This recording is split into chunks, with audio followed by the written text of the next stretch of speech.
take control of their time are the people who make the most money. The people who do not take control of their time are spending so much time making a living, they're never going to make any real one. You can either do things the way you've been doing them, you can make some changes and do things the way rich people do. And there may be a correlation as to why they're rich. I can assure you that it usually has something to do with what you do with that time. What's the difference between Bill Gates and everybody else? Except for a few $billion. Yeah. Is his body worth any more than yours? In fact, some of your bodies worth twice as much as Bill Gates. Look out here and see that. Much more bulk. Right? Bill Gates is different for two reasons. The way he thinks and how he handles what he does with his time. All super wealthy people are in control of their own time. Donald Trump takes it to an extreme. I saw a show. You know, in his own apartment, he's got somebody walking around picking up his clothes when he throws them down. I mean, that's a little bit over the edge, if you ask me. First of all, I don't think I want anybody that close to me. But, you know, that's his choice. On page 69, just some little thing on the value of time. You know, time doesn't mean anything to most people because they are so used to wasting it, they don't realize its value. To realize the value of an hour, ask a student who's failed his final exam. Skip over. To realize the value of 1 millisecond, ask the person who has won a silver medal in the Olympics.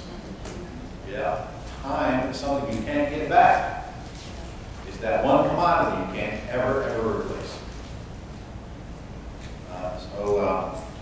I love this quote from Bill Wallace on the next page. The biggest challenge here is getting out from under the never-ending wave of trivia and bullshit long enough to do anything profitable, even one thing in a day. Can you relate to that? Yeah. Days go by, and they keep on going, and nothing changes, and nothing happened. Minutia came in, everybody sucked up our time, everybody wants all of our life. They think they have the permission to take it all away from us at their beck and call, and then the next thing you know, you're getting ready for bed, and you're asking yourself, what did I get done today? Nothing. Another day of my life went by, and I'll never get it back. So let's talk about some time savers. Of course, you know the biggest time saver is delegation. We're going to beat that into you until hopefully you get it. And then, of course, along the way, I hope you'll figure out delegate to whom. Delegation is an easy word to use if you have people to delegate to. You don't have anybody to delegate to.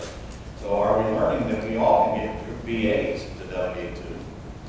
And as we grow, we'll probably have our own people and our own staff that we'll delegate to replace the VAs.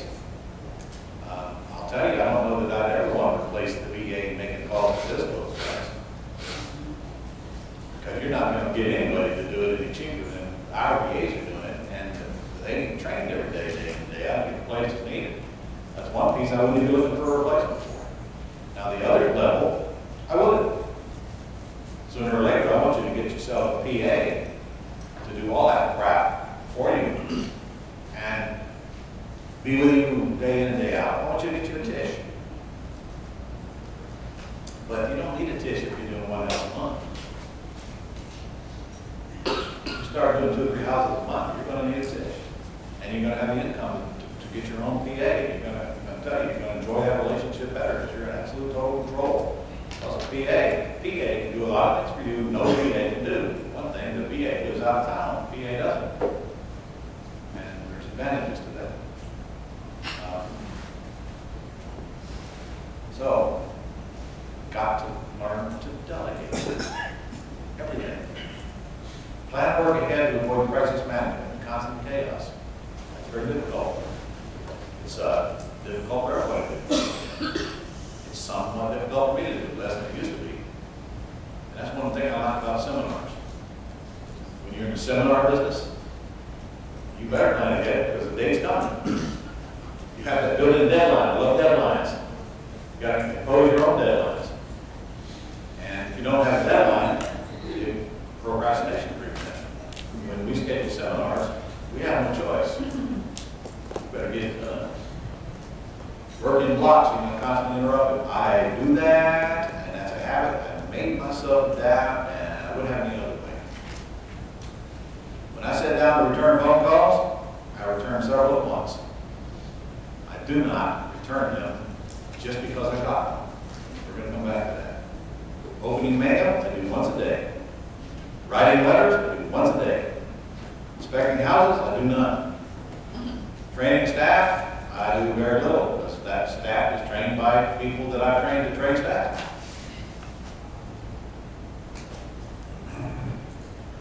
Deal with information only once, and either delegate it. In fact, here's how, I'm going to tell you how I handle the information on my desk. Ready for this? That would be a question. Yes. Yes. All right. Does your desk look like this? Yes. Yes. Okay. I don't know. He's not a student. The young man doesn't kind of wing with some of them. He doesn't. So you're saying, well, that just shows that I'm busy. No, that shows you're a slob. That's what that shows. That shows you have absolutely no control over your time, and everything's controlling you. That's what that shows. Not to mention you're a hoarder. Now, I understand hoarder, because I'm married to one. She is a hoarder from hell. Honestly, it's not something I mean, she's going to have to really work at it to control it, because you will likely see that most of the people that are hoarders had a poor background, and they developed a mentality. My dad was a hoarder. I've never seen a bigger hoarder than him. He wouldn't throw away anything. He had stuff stacked up in buildings. And I said, Dad, you couldn't even get to it. I said, what are you going to do with all this stuff? Why do you keep it? He says, because I will always have something to sell. Those were the words. And I believe him. That was a security plan. Because he never made any money his whole life. The guy at the age of 82 never made any money his whole life. And he ran a business for himself his whole life, but he just never made any real money. Okay, I didn't learn how to make money from my dad. I learned a lot of things from my dad. But one of them wasn't to make money. He was a hoarder. Now, I can't say my wife got that from him, because he did what? She got that on her own. But from a background of a poor childhood, growing up, a bunch of kids in the family, I think hoarders tend to have a bunch of kids in their family too. I don't know where it comes from. I'm not a psychologist. But turning loose is not easy. My brother deals with that subject. He's got it called de-junking your life. And that's physical and mental, by the way. Anyway, there's no way I want to get an office that look like that, I'll tell you that. I couldn't work in that. Just couldn't. So here's what I do to make sure that doesn't happen. When I leave my day, every single day, there's almost nothing on my desk. There's a few pieces of paper sitting there right now, but not much. There's a calculator, there's 2 trays. I should take a picture of my desk. I don't know why I haven't done that. Stop.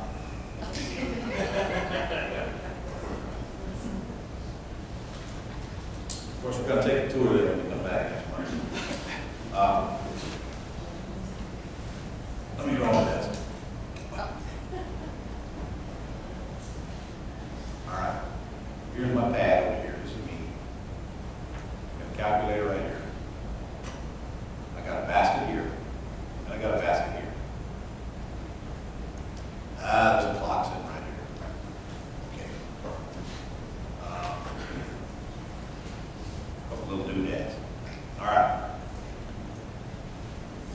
When information comes into me, like emails and mail, I fart on them. Number 4 in your book. File, act, file, trash. Fart on them.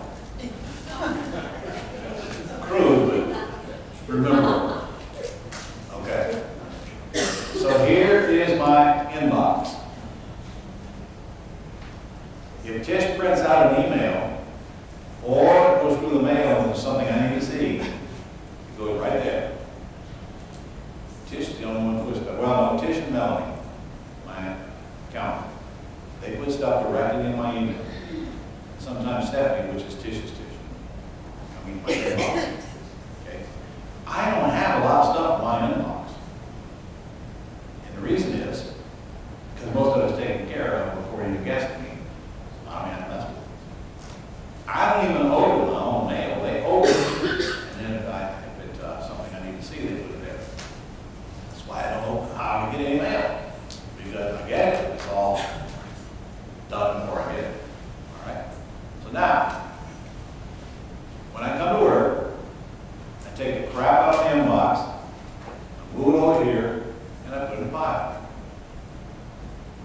There's only 4 things that's going to happen to that piece of paper.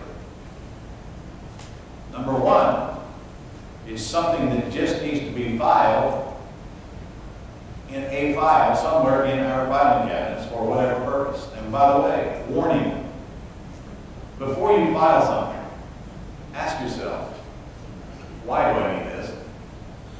And there's a real compelling reason that I will die if I need it and I can't find it.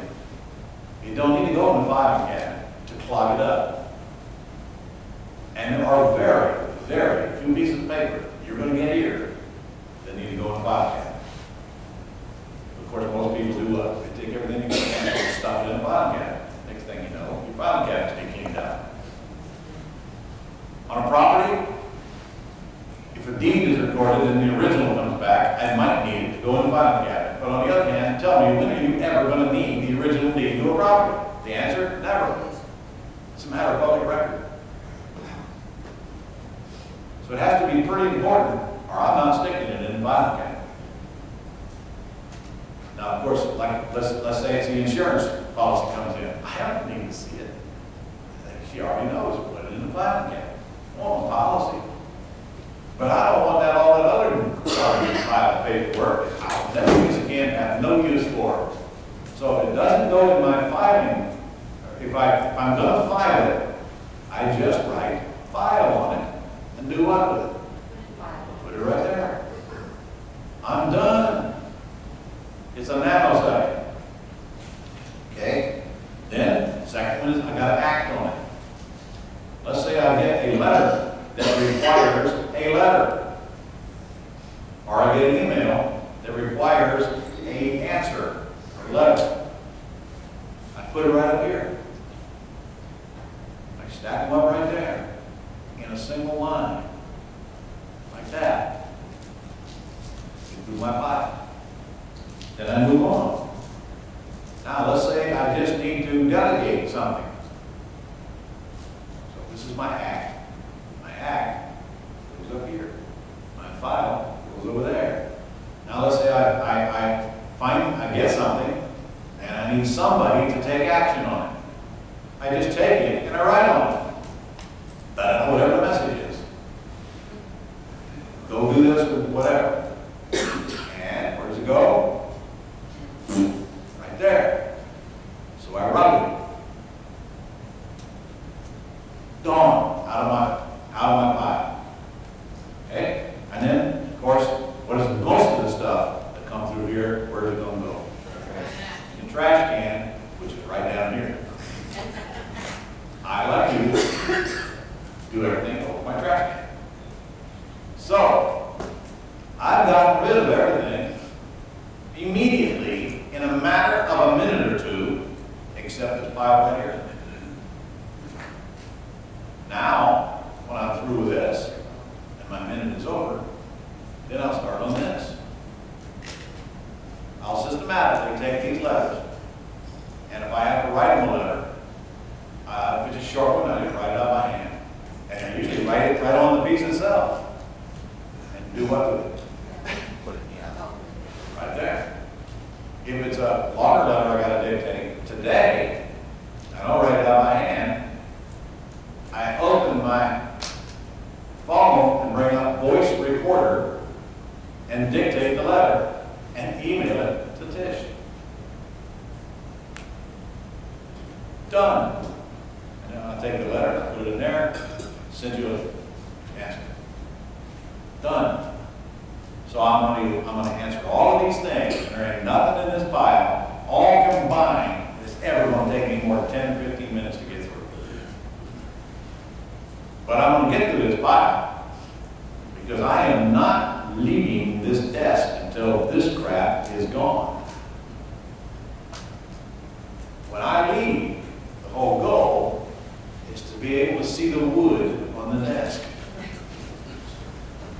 Now behind me is a credenza. And on that credenza is a stack right here of trays. Move it up. Thank you. Well, I said it was behind me. All right. This is a stack of trays. The top tray is where I just keep stuff that I really don't have any place to put it, but I'm not ready to throw it away. By the way, if I don't throw it away, it's rare, it's important enough for me to keep. And the second tray, I keep some reports on events. The third tray is where I keep my time, my phone sheets, which I'll come back to later. So if it don't go here or here in the trash, it'll go back there in that tray, it won't stay there very long. Okay, well sometimes it does. But this tray is not permanent. Every once in a while I just clean the tray out. What do you put in the tray in? Just things that I want to keep that I'm not ready to file. There's no way I can act on it right now. I don't know. It's on hold. It's on hold.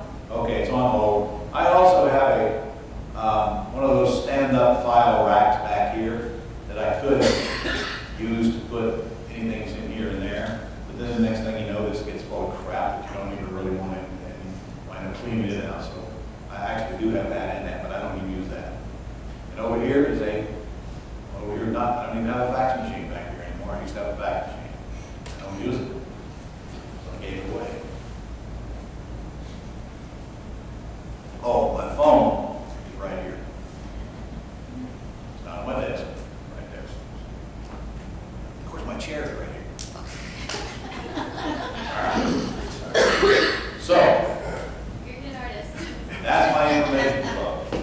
That's what I do to get the junk out of my life that's on my desk. So when I come into work at the crack of noon, if it's there or if it appears there during the day, it is gone at lightning speed. Ain't nothing going to pile up on my desk. And that's the key. Nothing's going to pile up on my desk.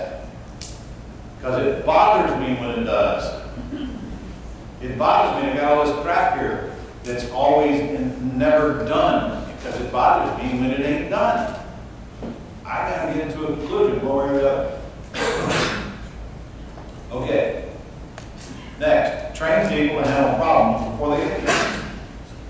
When they come to you, they should have a proposed solution. If not, they should be boomerang back till a solution is presented. So in other words, if I don't hear, what would you do? I ask them all the time. If I'm dead, what would you do? And honestly, in my world right now, almost never does anybody at Global ever come to me with a problem, because they don't come to me, they don't report to me.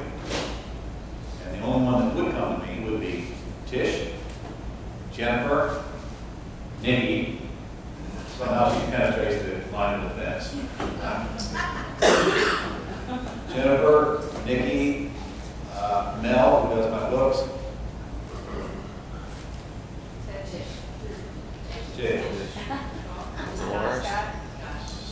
Scott. Rarely comes down to see me. And he's right there. But yeah, so but even then, he called me. I trained him. I trained him to never call somebody without asking, do you have a minute?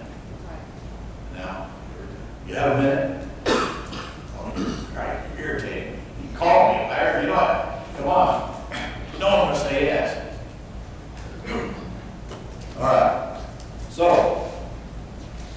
if you let people come to you with a problem, and you solve it for them instantaneously, what are you training them to do? You're training them to come bring me problems. I'll solve them all for you so you don't have to think. Are you ever going to get them to be self-sufficient if you don't force them to make their own decisions? No. That's a hard thing for a boss to do.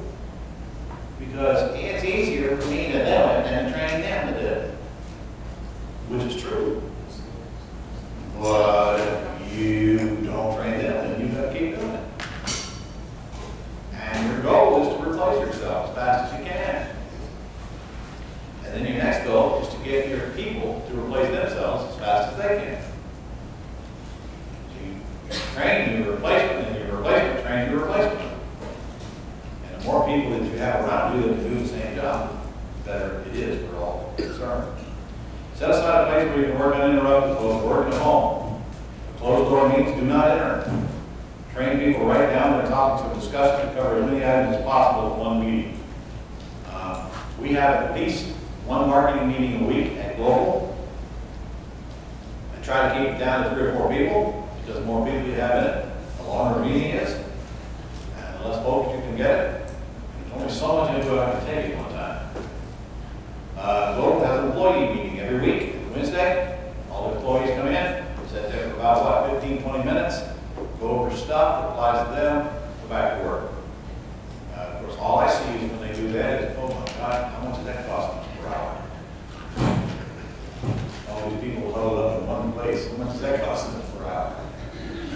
Anyway, I'm a believer in meetings. Some people think it all can be done by email and virtually. I do not believe that. There's a lot lost with emails, and the old lost part of face-to-face communication is not going to get replaced anytime soon anyway. So, in my office, if the door is closed, you simply don't open it. Because if you do, there's going to be a mean gorilla behind it. But rarely is that door closed. At home, I don't have kids, but if I absolutely know or be disturbed, I will close my office door, and there's nobody there but Beverly and I. That's a sign to her. Stay the hell out. Your emergencies can wait. I used to work for a carnival called James E. Strait Shows out of Orlando. And this is, man, I'll tell you, this is a huge show that moves every 10 days. It's a whole city. It's a self-contained city that moves every 10 days. I mean, just a work of art to see this machine. Run by a guy named James E. Strait, and he was a tyrant. You have to be a tyrant to run a show like that. He had 100 railroad cars that he owned, and he hired an engineman, truck him up down the East Coast so he'd play fairs over the railroad. Played the North Carolina State Fair or the New York State Fair, so 2 biggest fairs. He worked for him for 3 years. Then he had over 100 tractor-trailer units that he trucked across them. You can just imagine moving this machine every 10 days. And then he had all the other independents following along with all their stuff. Then they set this great big old midway up. They'd start one day, and by that night, the whole midway's up, ready to go. I mean, just like a whole city built in a day. And then when they tear down, they close at 12 o'clock in the morning. By 6 a.m., flat ground. A few pieces of stuff left sitting around, still not moved yet. It was really a work of art. So James E. Strait had his office in Orlando, and he had a very simple policy. When the door is closed, you do not enter. His secretary wouldn't even touch it. No way. We got it one time and said, "Can I see Mr. Strait?" She looked over. Said, "The door's closed?" "No." "Why not?" "Because the door's closed." "So does that mean you can't knock on it?" "Not me." I got the message, and you know, I said that's a pretty good policy. Started implementing that, and it works. Again, when the door's closed, leave me alone. The door's open, you're free to enter. But if you enter, and you've got a problem, you better have a solution for it. discuss whether I think it's the right one or not. And I always tell them, okay, what would you do if I'm not around? All right, well then why don't you go do it? Go do it. Let them, the best way you're going to keep people working for you or with you, so let them make their own decisions so they feel like they're actually contributing instead of being robots. Bringing people together periodically, we do. We're a very strong advocate for that. And make sure they know where you're going. Now, they don't know whether you're riding if they don't know where you're going. It's up to you to show the direction and show them the objectives. And here's how we're going to get here. Here's why. And here's why it's important to you. Limit time to the people who drain you. Boy, I do that. Big time. Yes, that's my last name. Got Thanksgiving coming up.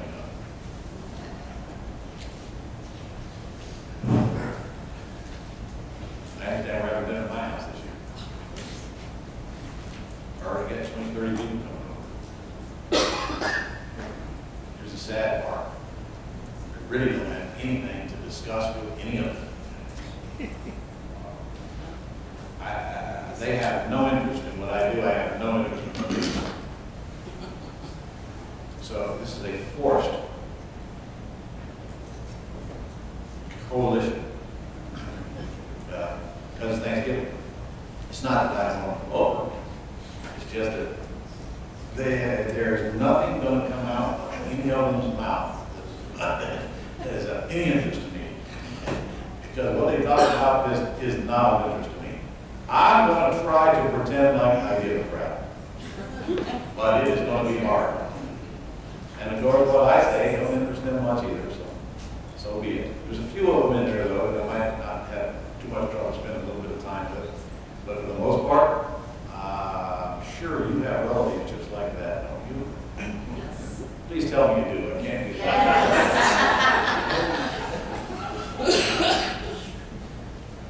Train your people to train their replacements. If one person in your business is irreplaceable, you are working for them. And work yourself out of this job and I'll have a better one waiting. You can't train your replacement? I will. Just in case Scott, Scott's PA is already moved up to the sales person, should make more money. She's already been told, go find your replacement. Because you're training them. Crap, you've been on the job for 2 months. So she's replacing herself already. Why? Because she's shown initiative and she does a good job of talking to people. And so why go out and find somebody to do that without somebody sitting right there to do it? Besides, it keeps down the board, doesn't it? Work daily on systemizing your business so it can run without you. Any task that can't be done by someone else is one you should work hard to either break into smaller pieces so it can be delegated or recruit someone to replace you. I am very good at that. Monkey landing on my back will not stay there because I got greasy shoulders. Monkey gets on my back, monkey gets off my back real fast. And I mean like in minutes usually, not days or hours, real fast. I am a master delegator. Come in, go out. In, go out. And I have learned to delegate everything, which actually pisses off some people sometimes. I don't care. I have trouble with my wife sometimes, wondering why I don't want to do all that crap around that house. Well, you don't do much around here. Yeah, and the point is, I get it done, don't I? Huh? Yeah, about the right checks, that's how I get it done. I don't want to do much around here. Mowing the lawn does not interest me anymore. Fixing stuff just doesn't interest me anymore. Every once in a while, I actually pick up a tool. I have tools. Did you see my workshop? I got all kinds of cool tools that are rusty and dusty. So at least I know where they're at. In case I ever want to pick one up. In fact, I used to be a mechanic. I had boxes full of tools. I got all this stuff for woodworking. I got woodworking.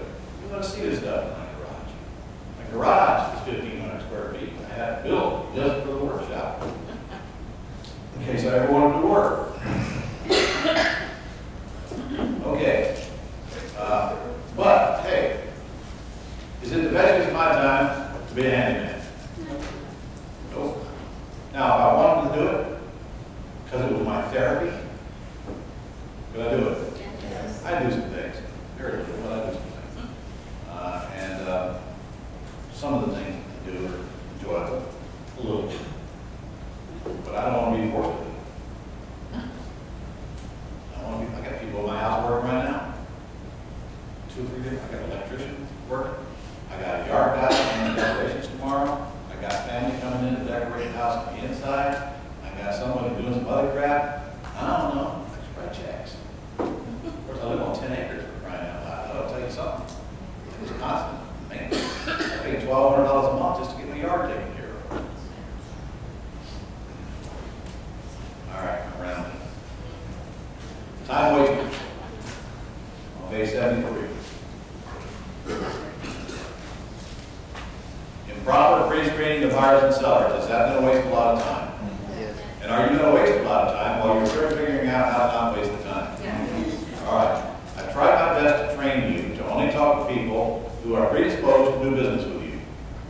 And that's the ones that say, yes, I will give you the house for what I owe, or yes, I will purchase it, or yes, I'll sell the loan financing. If they don't say yes to one of those 3 questions, they're not predisposed to doing business with you.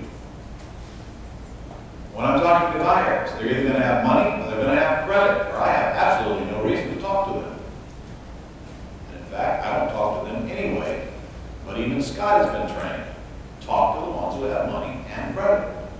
And ignore the rest.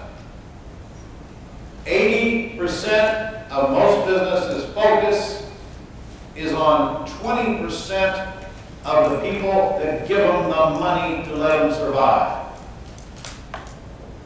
80% of all the time and the resources are spent to get a small number of people we can call customers.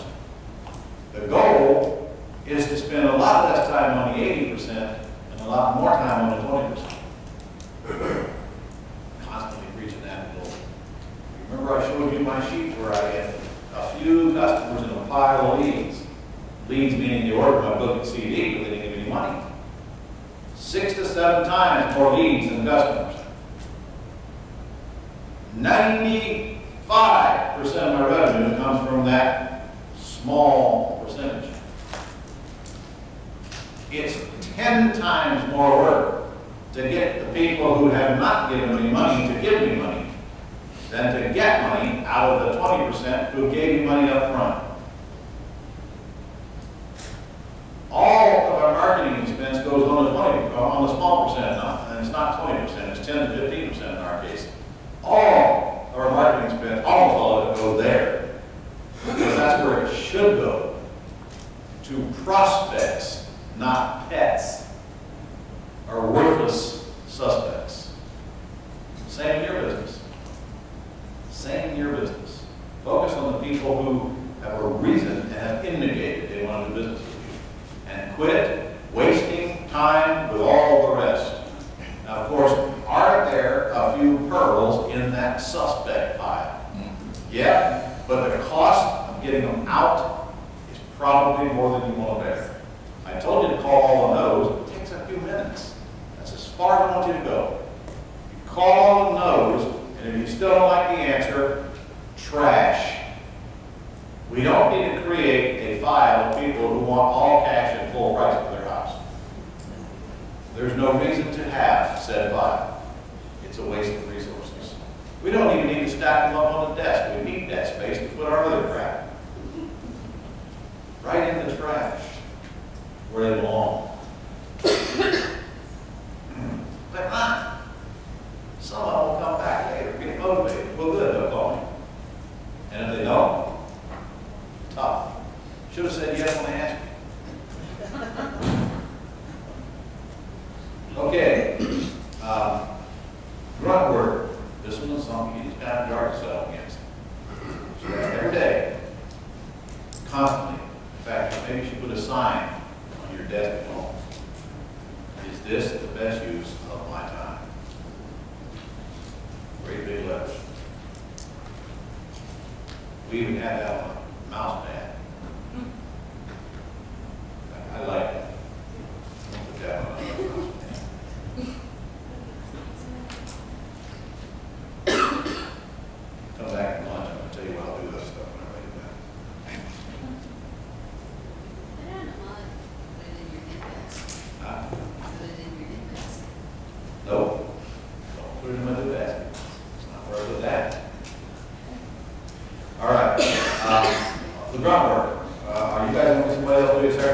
it? Yes or yes? Yes. You're lying.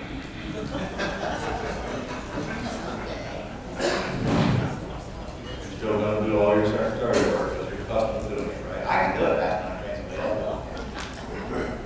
Now I'm gonna take it. Signs out, property maintenance, you guys somebody to do that. Mail-outs, it's a phone call, you know. LeGrand, yellow letters, errands, some of those, county, no way you should do that. No way. By the way, we're looking for right now, we're looking for some VA that will do QuickBooks for you. Want VA to do QuickBooks for you? Yes. Now, all you gotta do is let them do all your data entry, and then at the end of the year, you turn right over your CPA and your tax return. And collections.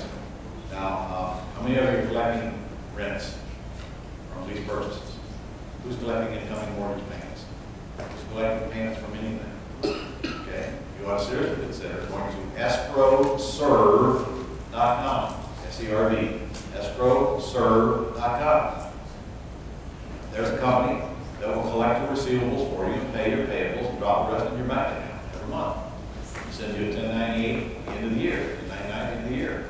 You and the payer. It costs $15 a month for them to do that for you. And I pass that on to my tenant buyer or whoever they make the payments. And a $50 setup fee. All automatic. So I'd have to ask, why would you want to do that if they'll do it for you? I want to take control of my collection. Well, you are control. If they don't collect, they'll send you a notice. Then you can do the same thing as if you don't collect. Now it's all automatic. Just let them do the job. The organization of tasks. Planner will do everything. Unsolicited interruptions from phone calls and walk-ins. Oh boy, is that a biggie. Or is it true you guys don't get interrupted anytime during the day? True? Not true. All right.